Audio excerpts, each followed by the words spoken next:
Nous avons le plaisir, ce matin, de lancer conjointement avec le PNUD, Programme des Nations Unies pour le développement, le projet se rapportant à la vulgarisation des normes juridiques, des garanties judiciaires et la responsabilité des bureaux d'assistance légale et de promotion des droits des détenus. Dans le domaine des garanties judiciaires en Haïti, dans le domaine des droits des personnes privées de liberté, on peut dire, sans risque de nous tromper, mes chers amis de la presse par l'écrit et télévisée, que la situation en matière de détention, du respect de liberté individuelle est on ne peut plus critique, alarmante. Selon les conventions et traités que nous avions ratifiés au niveau des Nations Unies, au niveau de l'OEA, notamment la Convention américaine relative aux droits de l'homme, le Pacte international relatif aux droits civils et politiques et d'autres instruments internationaux. Au regard de ces instruments internationaux, une personne privée de liberté a des droits. Il a des garanties judiciaires. Et parmi ces droits, selon le Pacte international relatif aux droits civils et politiques, tout individu arrêté ou détenu d'un chef d'une infraction pénale doit être traduit dans le plus court délai devant un juge ou une autre autorité habilitée par la loi à exercer des fonctions judiciaires et devra être jugé dans un délai raisonnable ou libéré. C'est ce que dit le Pacte international relatif aux droits civils et politiques et c'est un principe qui est repris dans la Convention américaine relative aux droits de l'homme que nous avons ratifiée et aussi c'est aussi un principe que nous retrouvons dans le document de référence en matière des droits de l'homme, la Déclaration universelle des droits de l'homme, adoptée, comme tout le monde le sait, le 10 décembre 1948. Pourtant, chez nous, en Haïti, ils sont des milliers qui sont, le mot n'est pas trop fort, des oubliés dans les cachots des centres carcéraux. Ils sont devenus des otages d'un système judiciaire, on pourrait dire, qui est en quelque sorte dysfonctionnel. Aujourd'hui, selon les chiffres publiés par l'administration pénitentiaire nationale, nous avons, chers amis, écoutez bien, pour l'effectif global de personnes privées de liberté, nous avons au total 11 250. Certains diront certainement le chiffre tenant compte du climat d'insécurité, de l'augmentation des infractions, le chiffre n'est pas tout à fait à la hausse. On peut concéder. Cependant, ce qui pose problème pour les défenseurs des droits de l'homme, ce qui pose problème pour nos amis de la communauté internationale qui sont présents en Haïti, écoutez, chers amis, sur les 11 250, on n'a que seulement 2014 condamnés. Cela représente sensiblement 18% de personnes qui sont condamnées. Donc on a 82% de personnes qui sont en détention préventive et on pourrait même dire détention préventive prolongée. Le tableau est identique, étant donné qu'on a parlé de l'effectif global pour tous les centres carcéraux, mais permettez-moi de préciser pour les amis de la presse, si nous avançons les chiffres pour la prison centrale en Haïti, je veux parler du pénitencier national. Écoutez, chers amis, une prison qui a été construite pour recevoir pratiquement entre 800 et 700 personnes, aujourd'hui, le pénitencier national comprend à un effectif de 3693 personnes. Et sur les 3693 personnes, tenez-vous bien, on a 362 condamnés. Cela nous donne un pourcentage sensiblement à 9%, soit 9,8%, cela nous donne, je pourrais dire, un pourcentage de 10%. Donc, en clair, au niveau de la prison centrale, selon les données fournies par la direction de l'administration pénitentiaire nationale, on pourrait dire de façon très claire, nous avons 10% de condamnés et 90% de personnes qui sont en détention préventive prolongée. C'est ce tableau négatif, alarmant, qui permet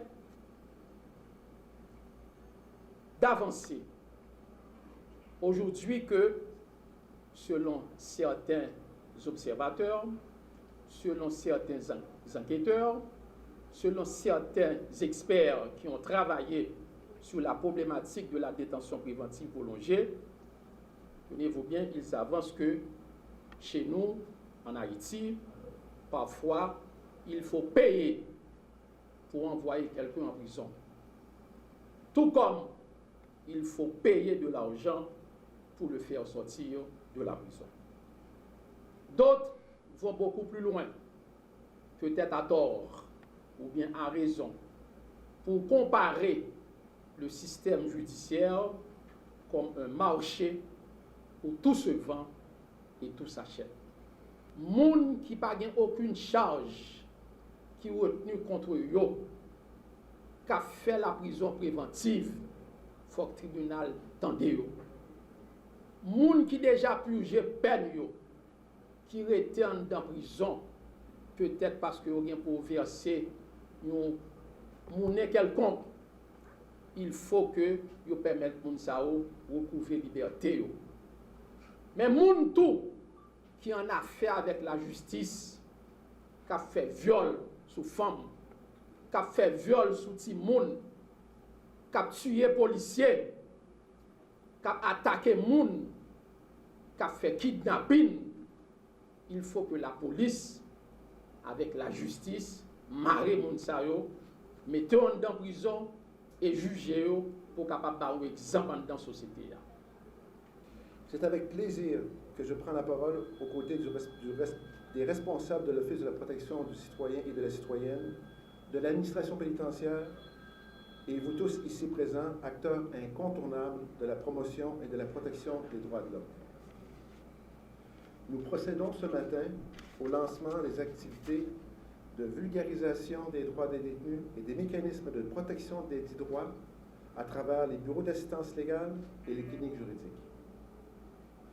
Mesdames, Messieurs, je saisis cette occasion de célébration pour renouveler le soutien du Programme des Nations Unies pour le développement et de ses bailleurs de fonds aux diverses initiatives visant la promotion et la protection des droits des détenus.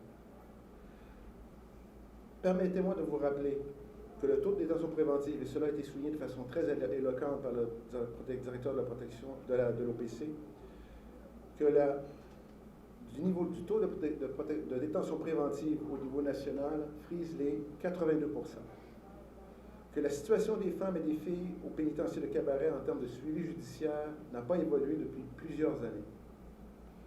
Que près de 200 détenus ont dû être transférés à la prison civile de Petit-Goâve, qui est en phase d'aménagement, et ce, suite au séisme du 14 août dernier. Mesdames, Messieurs, plusieurs actions sont menées dans le cadre du projet État de droit et accès à la justice du PNUD. Ainsi, les bureaux d'assistance légale d'Écailles et de Petit-Goâve ont été aménagés et dotés de matériel pour faciliter leur fonctionnement. 3 autres balles vont bénéficier d'un soutien similaire très bientôt. 2 cliniques juridiques offrent leurs services de consultation à des personnes en situation de vulnérabilité.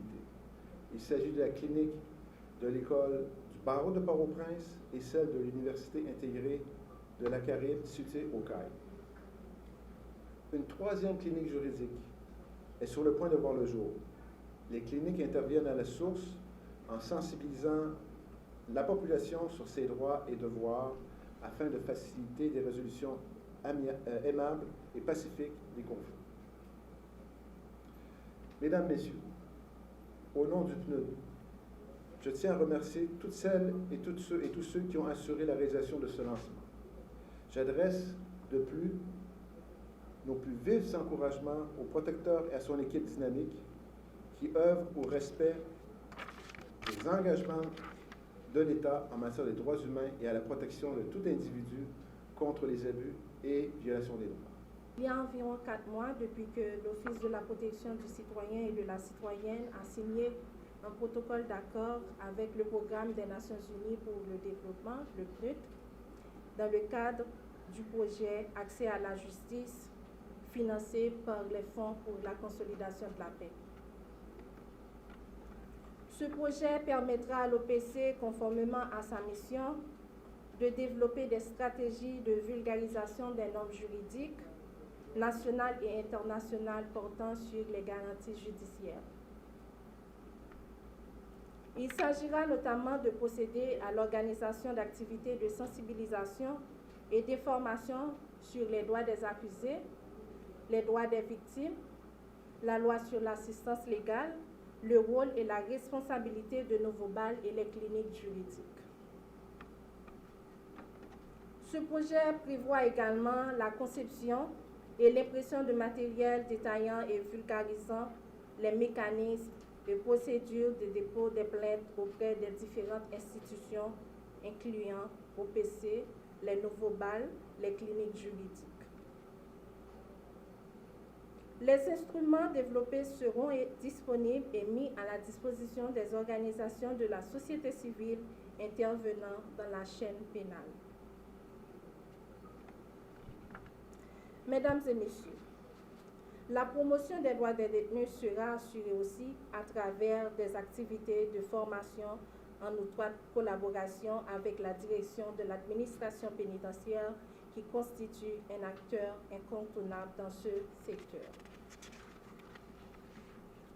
De manière spécifique, ce projet vise à sensibiliser les détenus, les acteurs et la population en général sur le respect des droits des personnes accusées et détenues. Il vise également à vulgariser la loi sur l'assistance légale, le mandat des balles et l'accès aux services. Sensibiliser la population des zones vulnérables visées par le projet, dans le département de l'Ouest et dans le Sud en particulier, sur leurs droits et devoirs afin de contribuer à la prévention et la résolution pacifique des conflits. Le projet vise également à réduire le nombre de recours à la justice par la résolution pacifique des conflits et permettre une meilleure cohésion sociale au sein de la population. Nous attendons de ce partenariat moins de dossiers dans les commissariats, un climat de paix dans certaines communautés dites à risque, moins de dossiers à caractère civil convertis en pénal dans les parquets, plus de dossiers dans les balles et les cliniques en vue d'un traitement adéquat. Nous attendons également une vague production et distribution de matériel sur les mécanismes et procédures de dépôt des plaintes auprès des différentes institutions par l'OPC. Et enfin, nous attendons des sessions de sensibilisation aux droits des populations ciblées en rapport à l'accès à la justice. Ainsi, mesdames et messieurs, nous espérons qu'à partir de la mise en œuvre de cet accord, qu'une grande amélioration sera apportée à la question détention préventive en Haïti.